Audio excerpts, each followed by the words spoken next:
Hey YouTube, welcome back to Unix TCG, and today we're going to be going over more spoilers for Set 4 Ultra Limit. It is looking to be legal at Nationals, and I just found out that I will not be commentating Nationals, I will be playing in it. So with that being said, we're going to jump down this rabbit hole and really hit the turbo grind and lock in. On this channel, as soon as we get the full data dump for this set, I will be going off on these decks and then the spoilers, and then on top of that, I will be on the Patreon doing giga work for preparation for Nats, holding testing nights. So yeah, if you guys want to jump in on that extra competitive layer, I would suggest joining the Patreon, but we are going to do a lot of fun things. Lastly, the thing I want to say before we jump into the spoilers, on Universe X, which is my main Dragon Ball channel where I am playing Sparking Zero, Goten, breaking down the Daima episodes as they come out, all these things, I am this close to being monetized and being paid for both of my channels. I only need 120 more subscribers and just the watch hours that come along with me pumping out content. So if you guys want to give me a little extra boost, subscribe, like some videos, watch some things, you might like it.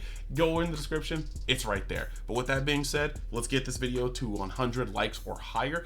And if you like the content, like the video, and if you love the content, maybe even subscribe. Let's hop into it. All right, so the first card we have here is Zeno.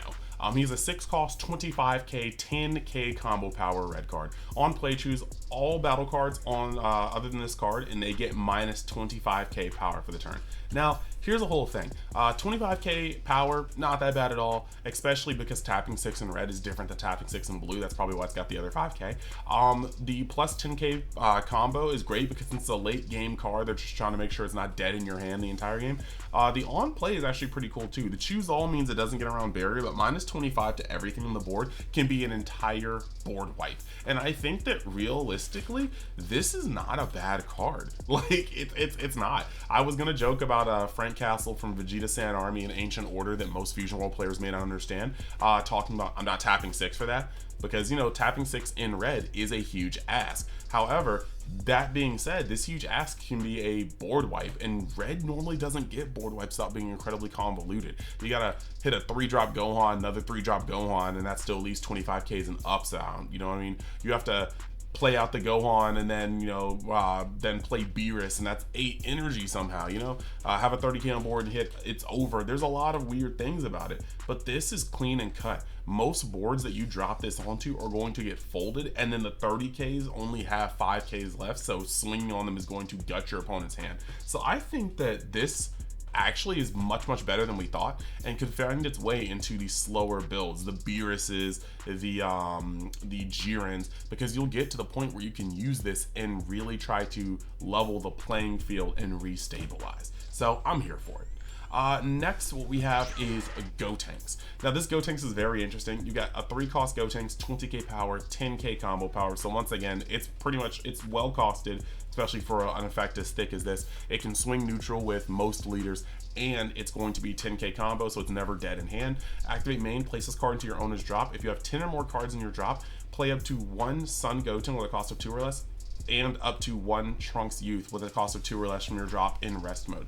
The cool thing about this one is that you're going to be able to have multiple uses out of it. One, it's going to be able to attack for 20, kind of pushing your aggro agenda. Then you can pop it, and you can have 9 cards engraved, pop this, go up to 10, and then, because the cost is putting into the owner's drop, then it reads if you have 10 or more. So you can have 9, pop this, go up to 10, and bring back a Trunks and a Goten. We're gonna probably get more come into play effects during this set, I'm just assuming. But the cool thing is the option of it not having to be 2, it could be 2 or less. So you can bring back a Goten that does something. I don't know, the draw card Goten. And then you could bring back the draw card Trunks and just draw 2. You could literally play this card, attack your opponent, pop it, bring back the 2-cost rare Goten, and then the 1-cost just common starter deck card, and just draw 2. That's not bad at all. That is a +1 off of this interaction. So this deck, I think, is gonna have legs, and I'm glad because I cannot wait to play the crap out of Gohan. But yeah, that being said, it looks like Gotenks is going to be an engine in the deck, and I can't wait to see the other cards that make this deck go vroom vroom. Now, the next card we have here is Artificial Moon. Now, Artificial Moon is the field card that a lot of people are looking for. I feel like I was half right, and I'm still wondering if we're going to get a real full moon, because since the card said contains, the Gohan set contains full moon, it made me wonder. And maybe we'll get in set 5 or something, but still, this contains full moon. This is artificial full moon, so I'm hoping there is a full moon card.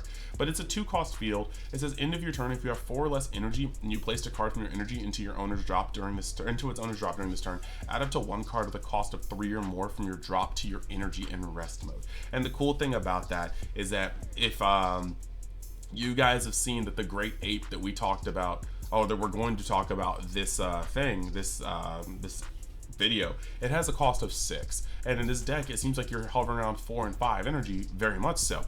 But if you go from 5 to 4, this card will allow you to go from 4 to 5 at the end of your turn, and in your next turn you can charge one going up to 6 to start off your turn by playing said great ape, and then, you know, doing whatever you need to do, and then getting back down to 4 life to be able to cheat out a bigger body onto the board as well. So this is going to be cool, and it's going to help you keep your cruising altitude, and it goes from grave and on top of deck, so that's a massive plus. Now the next card we have here is Majin Buu Kid. Lots of people don't understand that Muscular Buu is Kid Buu, just hulking out and raging out. So you've got 3 costs for 30k.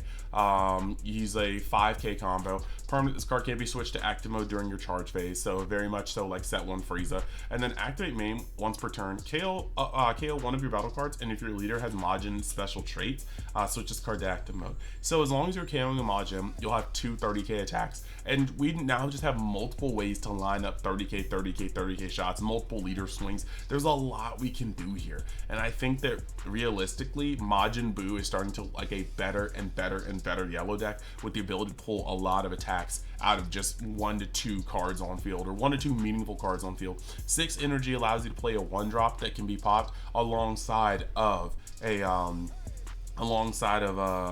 a double striker Kid Buu and a 3-cost Majin Buu like this, or the SR. There's just a lot going on with this, and I can respect it. I actually really think that Majin Buu is going to be a deck that you need to play against because it looks fierce.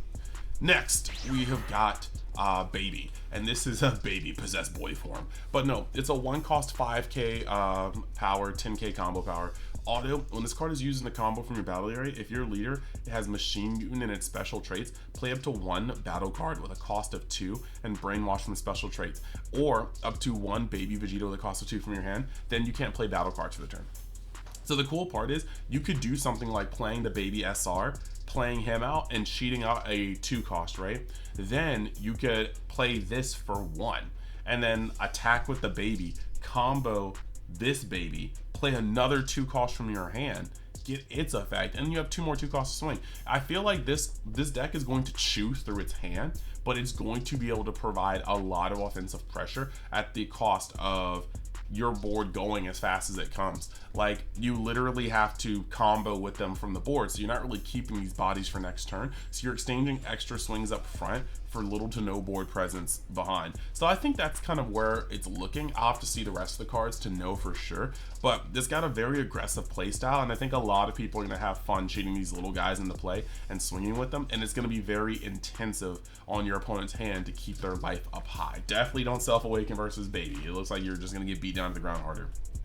Now, speaking of the ape that we were just talking about, you have the great ape Vegeta, and I like this. It's a 6-cost 40k double strike. I know lots of you guys who are playing Sparking Zero are having Vietnam flashbacks right now because this card is ferocious. It be doing the things, but it's a 5k combo power, double striker, which is awesome. On play, place 1 card from your energy into its owner's drop. If your leader has sand in its special traits, choose up to 1 of your opponent's battle cards that cost a 5 or less and KO it. So this is the really cool part. Like I said, you could be at 4 energy and the field card will take you up to 5, and then you charge up to 6 during your turn. Tap 6 for this great ape Vegeta, place 1 card from your energy into the owner's drop, blow up something of your opponent's, attack with your leader, put something into, or put another energy into the drop so you get down to 4, cheat in a 3-cost, maybe a Nappa, choose its second effect because you do have a Vegito on the board, and then bam, you're here. You now have a 40k double striker and a 30k on board, and you just swung with your leader. So, and then at the end of the turn, full moon will regenerate one of that one of the one of the energy going up to 5 energy, so you can do the same combo again next turn. I'm starting to see the lines of play, and I am really digging it. I think that green Vegeta can actually just be a threat. I'm excited to see how it plays, and I want to see all the in-between cards. Now, real quick, we're gonna have a word from our sponsors, and then we're gonna get right back to the content that you guys came here to look at. All right, y'all, taking a quick moment to shout out the sponsors for this video. First up is Mystic TCG, a store based in Missouri that sells all sorts of TCG product, even more than what you see featured here on this page. They also buy singles, collections, and prize cards, so make sure you actually catch them out in their store in Missouri at an event, or even on their Facebook, just to be able to see the events here, but also ask them what they're up to and what they're looking for in terms of vending. You can also use the code UNIXTCG to get discounts off your pre-orders as well as orders, so make sure you get your TCG product while it's hot.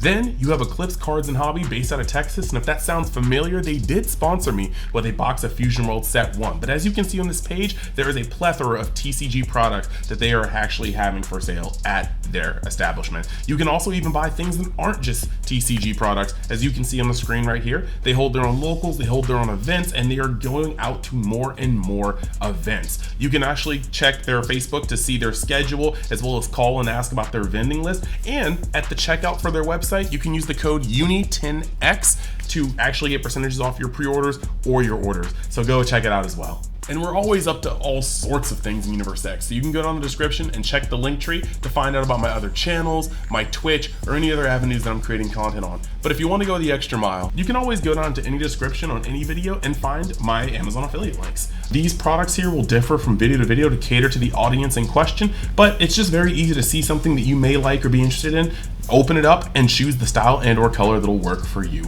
All proceeds will give kickbacks to the channel, so it'll be some direct support, and I'll always appreciate the help from you guys. So with that being said, let's get back to the video. Yeah, my sponsors are pretty cool, no? I think so. Make sure you go over to both their websites to check out the deals they can have and use the keywords, the code words in the description that are for me, so you guys know how to do that. Then on top of that, if you want to check out Mystic TCG even further, they do have pre-orders for set 4. They've got pre-orders for One Piece. They got stock on One Piece for OPO 7, OPO 8. So make sure you jump in there and you get those deals. They have great competitive prices, and you can use the code UNIXTCG for them to go even lower. The links are in the description, and with that being said, let's get back to the content. Okay, so the next card we have here is, funnily enough, also another Great Ape. This Great Ape is going to be Great Ape Baby. It says on play up to 1 battle card with a cost of 2 or less from your hand, and then when attacking, choose up to 1 battle card with a cost of 3 or less and place it into its owner's combo area. So this one, I'm going to talk about the second one first. This is going to be able to put other people's things into the combo area. Now, it is being removed by your opponent's effects, so you do have those replacements. Like, certain cards will be able to get around this, but that being said, you being able to combo with somebody's stuff does get around the can't be KO'd. So that is nice. When your opponent has, let's say your opponent attacks you with TOP Vegeta that we got in set 3, and they discard the 2 cards, they go up to 50k, they blow up something, and then it's just sitting in the field. Normally, Black would need Pan to assess that, to deal with that. This time though, they can attack and then just put the 5k into your combo area. And sometimes attacking like 30k onto a 20k and then putting the Vegeta in there so it goes up 25k, that's cool. Your opponent can drop another 10k to get over this, but they already lost a body. And then protect another body, they need to lose a card in hand, and that's automatically going to start putting the pressure on them. Now, so that's a good way to get around non-KO effects. It's a good way to put cards that you don't want on the board anymore. It's like pseudo removal. Even if you don't get rid of the body you're swinging on or get the damage through on the leader, you're still getting rid of a body, which is nice. Then, if they have 0 combo power, even better for you, because there are a lot of good cards that just do what they do but have 0 combo power. Looking at you know, set 1 Goku, looking at plenty of things. And this is just going to be able to get rid of it and not add a single value onto the combo area. So powerful. Now, the on play effect, play up to 1 battle card with the cost of 2 or less from your hand. This is just monumental because it's not counting, you know, just it is not archetype locked. You're just dropping a card there. So you can drop a Pan and draw a card, you know. You can drop the new Trunks and draw a card if he's in your game plan. There's a lot of good things this Great Ape Baby is going to do. And so just know that it's probably going to be at least teched in most black decks, most certainly used in Baby. The reason why I say teched is because 4 is a very contested slot for black right now. It's the best card in your deck is a 4-drop right now. So having this and that in the deck might cramp it up for space, because you'll have turns where you have to choose between one, and it should always be SS4 unless we get some cards that really blow my mind. But yeah. Now we're going to talk about the next two cards, which are going to be the Daima starter deck 5-drops. And these leave, I think, a bit to be desired. So you got the 5-drop Goku, Son Goku, Daima, double striker. When attacking, choose up to one of your opponent's battle cards with 20k power or less and KO it. This is literally the effect on the set 1 SR Goku. And frankly, I'm not really that impressed. I think that this is, like I said, an effect that we already have on a card, and right now it's a pretty cool balance to have a minus 20k as well as the access to the set 1 SR if we need it. With the minus 20k that comes on the current double strike Goku, if it's 20k or less, it's already going to get smoked. But if it's not 20k or less, you're softening it up to be a hit by other effects or attacked on. So it's just infinitely better than this one, in my opinion. And then, it's just more flexible. You have more flexibility with the first Goku double strike. It's very disappointing to me. I understand this deck is supposed to lower a lot of attacks, so you'll be able to probably snipe out 25ks, 30ks, maybe even 35ks because of the amount of minus that this deck is going to provide. However, I just feel like, while you don't want to copy paste the effects, I just feel like I still would rather play the 5-drop Goku that's not Daima, because with all that minusing, you can then just minus things, and there's certain things that you just don't want to destroy. 8-drop cell from set 3, you don't want to destroy that. It'll come back. But if you're already doing all this minusing and then you can minus it 20 more with a 5-drop, that's cool. I just don't see this effect really doing much. Now, moving to the next one, we have the Daima Vegeta, and it pretty much goes the same way. It's a 5-drop, 35k, so same stats. Double striker, cool. On play, choose up to one of your opponent's battle cards, the cost of 3 or less, and place it at the bottom of the owner's deck. Then if you have 7 of your cards in hand, draw a card. I do like how it replaces itself. That is the main difference. However, 3 or less is rough, because unless you have Vegito on board, it's just straight up inferior to the Vegeta that we already had. Now, there are going to be some cards that you can do things with, but until we get a card that either is like a field card or a card that can stick on the board and provide some minuses per turn, this card is just a little whack. 3 cost is cool, but when I'm playing 5, I want to do more than impact the board as a 3 cost or less. And the draw is cool, but unless, like I said, unless we have some more consistent ways to lower cost, this put a 3-drop on the bottom nonsense is going to be a detriment. You can play the 5-drop Vegeta, get rid of your opponent's Super Saiyan 4 Goku SCR and keep it moving. Get rid of your opponent's Jiren SR, keep it moving. This card can't do either, and those are major cards that are impactful in your matchups in general. So that's just not having me feel very, very good about that.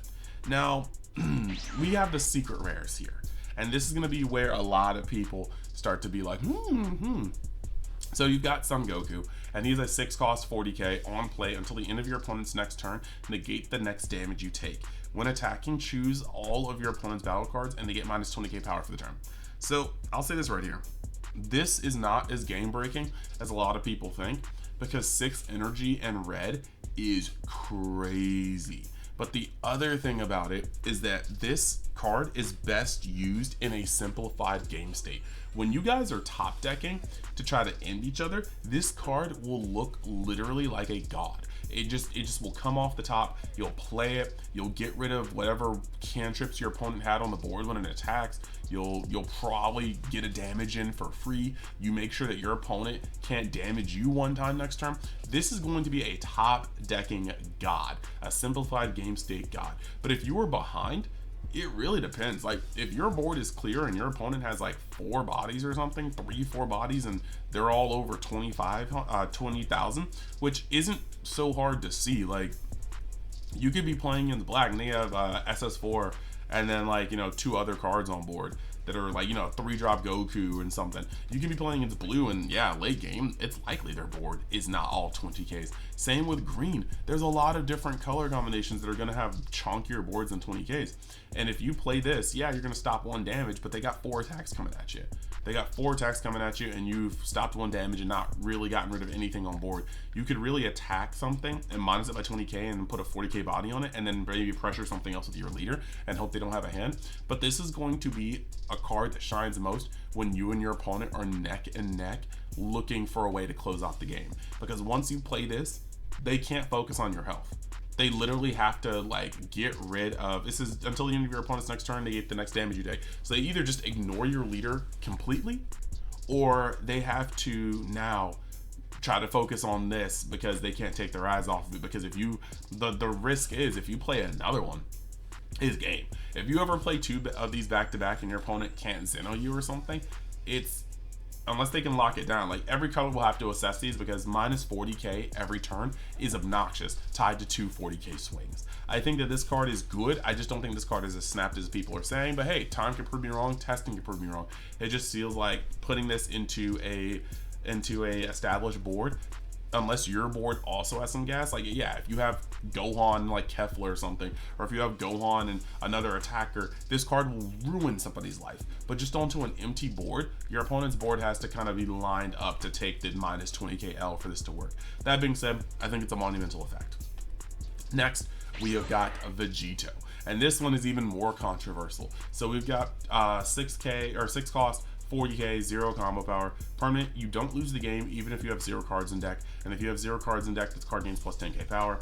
Activate main once per turn, switch this card to active mode, and then choose up to 1 card in your opponent's battle area, return to the owner's hand, then place the top 5 cards of your deck into your owner's drop. Now, this is very, very interesting. It's essentially a dual attacking 40k that can be a 50k in dire circumstances. A lot of people are like, "Whoa, well, you're gonna get to 0 life, and then I'm just gonna pop it, and after I pop it,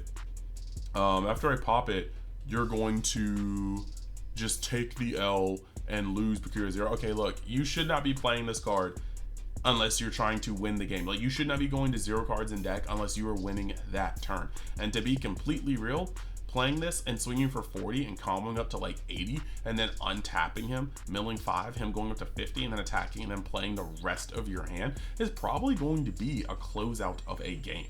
He's got a massively huge body and he's able to throw it around with efficiency. Now, the other thing about this is the permanent is pretty cool, but if you're playing, unless you're playing against certain decks, it's not really safe. Like if you're playing against not red, because red might still be able to do it. It's still 40k is still pretty safe though, and it does have the permanent like this. But if you had 0 cards in deck and you had this on board, they're like outside of blue, a lot of decks, blue and green, a lot of decks aren't messing with it like that. Now, if you have 2 outside of blue, a lot of decks are not messing with it. Cell could actually ruin your life though, so green and blue still kind of have the out for it.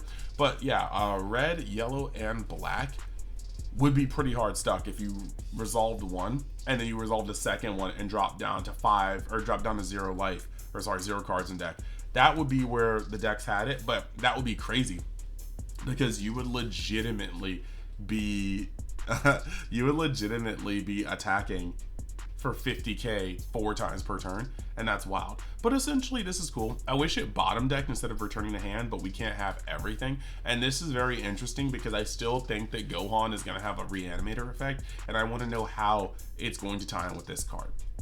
I just feel like that's the main thing. Like, bringing back a 6-drop would be wild because you could bring back Zeno, so maybe it would only be Sans or something. But like, I just want to know how Gohan interacts with this guy because this guy seems like he's going to be a house. But with that being said, let's go over to the closing and yeah, wrap this video up. So yeah, I think there's a lot of gas coming in this set. I'm expecting us to get the set later this week. We're just showing off alt arts at this point, and there's only so much of that they can do before they normally give us the entire dump, and then we can really start grinding. So like I said, hop in on this channel, we will be doing that. Hop in on the Patreon if you want to not only test, because I will be testing these new decks, I will be giving my initial builds, I will be, you know, building for nationals, testing for nationals, running games, having Patreon testing nights, and then also if you want to have some general Dragon Ball content, Sparking Zero, Dokkan, Legends, Daima's coming out every week, and I already have an extensive breakdown and also a theory video going up about Super Saiyan 4 and how it could be canonized, and it goes into depth, so I think a lot of people are going to like that. The thing is though, we're going to be having a lot of fun over there, so you can go down in the description, check that out, check the Patreon out, and then, you know, stick around this channel for more Dragon Ball Super content, as well as Gundam coming soon. I'm moving later this week into my permanent digs, and we're gonna have a office and a new setup, so things are gonna be changing for the better. And yeah, I hope you guys are along for the ride. Thank you, and I'll see you next time.